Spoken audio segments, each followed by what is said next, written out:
The hospital lobby was chaos that morning, phones ringing, wheelchairs squeaking, nurses rushing past with clipped words and tired eyes. Amid the noise, a woman sat quietly on a bench, her silk kimono-style coat oddly elegant against the sterile walls.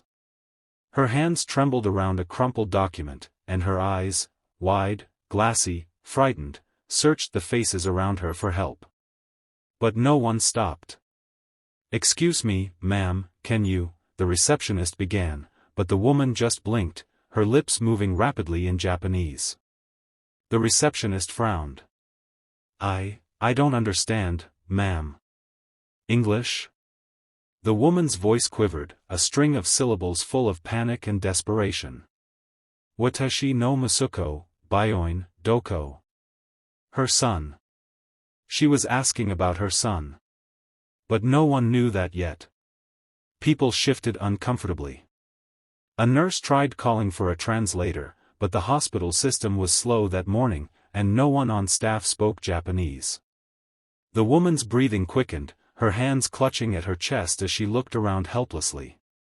That's when a voice came from behind the cleaning cart. "Sumimasen, daijoubu desu ka?"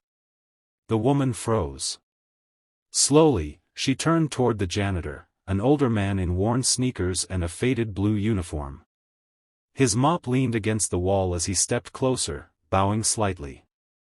"Watashi wa tetsudaimasu," he said softly. "I'll help you." His name was Miguel Alvarez, a Filipino janitor who'd worked the night shift for years. Most people barely noticed him. But years ago, Miguel had lived in Osaka, married to a Japanese woman who'd passed away too soon.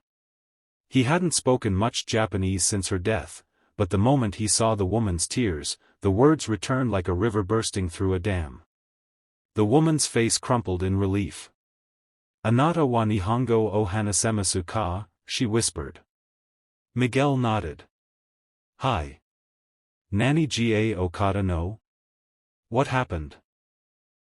By morning, Aiko's son opened his eyes. When the doctor gave the good news, she wept again, this time out of joy. She turned to Miguel and took his hands in hers. "If you were not here," she said, her voice breaking, "would have been lost." He shook his head. "You weren't lost. You just needed someone to listen." 2 weeks later, Miguel returned from his day off to find the hospital buzzing. Reporters lingered outside, and a luxury black car gleamed at the entrance. On the receptionist's desk lay a note, handwritten in careful English. "To the man who spoke the language of kindness before words, thank you. You reminded me that humanity needs no translation.